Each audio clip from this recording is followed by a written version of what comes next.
రైతు సోదరులకు నమస్కారం. నా పేరు వినోద్. మీరు చూస్తున్నారు ఏపీఎఫ్ యూట్యూబ్ ఛానల్. ఈరోజు మనం చిన్న గోపతి గ్రామం కొనజర్ల మండలం బండారి హుసేన్ గారి మొక్కజొన్న చేనులో ఉన్నాము. ఈయన హంటరును సంజీవని వాడి ఇప్పటికీ వారం రోజులు అవుతుంది.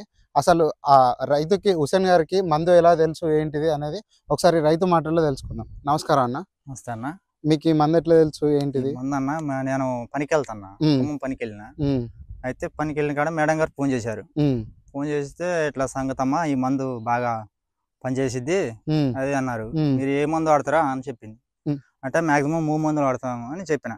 3 డబ్బాలు వాడతా మేడం అంటే, కదమ్మా ఈ మందు బాగా ఒక 20 రోజుల దాకా పనిచేసిద్ది.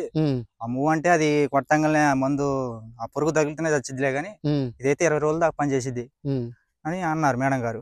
నాకు అట్లా ఆలోచించి 20 రోజుల దాకా పనిచేసిద్ది కాబట్టి నేను అట్లా ఆలోచించుకొని ఇంకా పోయి తీసుకొచ్చి పెట్టినా.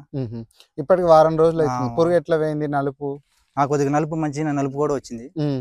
నలుపు వచ్చింది. ఇక పురుగు కూడా చచ్చిందన్న బాగానే. మీకు అంటే వేరే రైతులను వాడుకోవాలనుకుంటే వాడుకోవచ్చా? వాడుకోవచ్చు అన్న. కానొత్తనం ఉంది రిజల్ట్ కానొస్తుంది కాబట్టి మరి నేను చెప్పాలి. పురుగు కూడా చచ్చింది కూడా కానొత్తనం ఉంది. మీకు చూపెట్టిన కూడా పురుగు చచ్చింది. అవునవును.